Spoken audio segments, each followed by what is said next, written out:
Well, that's a sure sign that the season is coming to a close on the morels. It's May 7th, and usually this is the time I start finding the morels, but it just goes to prove if you snooze, you lose. A lot of these wild edibles, there's only a 2 to 4 week window to get them, and if you don't get out and look, you're not going to find them. I checked this tree when all the other morels were fruiting, and there was nothing, but we had another warm up, and I didn't come back and check, and here it is just a week later, and these morels have already gotten way too big and are rotten. This whole area is just full of poison ivy. Leaves of 3, let it be. If you're out hunting morels and wild edibles in the spring, you want to be aware of that plant. I got a couple videos on it. You can see it running up the side of the tree. It has a hairy, viney stem, which is really distinct. And also, by those 3 leaves.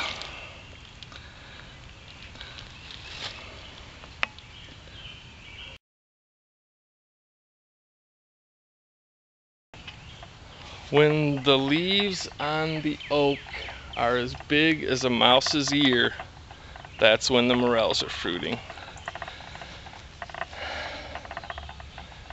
I think it was my grandpa that told my mom that a long time ago, and when I first started getting into these morels and stuff, my ma passed that on to me. I don't think she'd ever hunted a morel in her life, and I always wondered if it was true.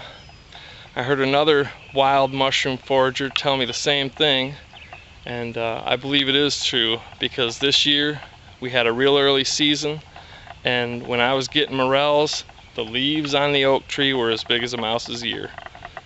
And now it's morel season, May 7th, and the leaves on the oak tree are as big as a mouse. So I think the season's over, but I'm still going to keep looking.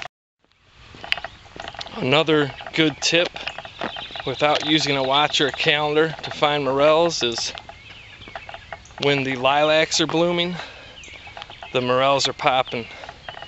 When I went out on the 16th or whatever that was and gathered up that big old batch of morels in my picking morels video, I was driving home that day and I saw that the lilacs were blooming. And I think most people know what lilacs are, and most people have them growing on their street or in their yard, so it's an easy sign that doesn't even require you hitting the woods to determine if the morels are up. And that's what I like using: the oak leaves, the lilacs, the stuff that's growing on the ground.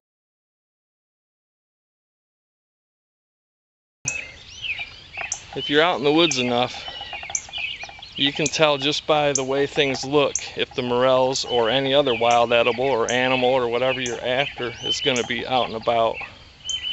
So it's a good idea to, pay attention to your surroundings and just kind of document in your head the progression of things throughout the year.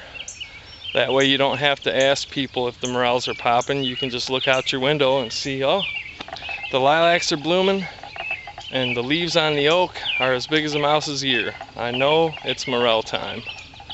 Now it's just a question of, do we have enough rain and warmth to get them popping?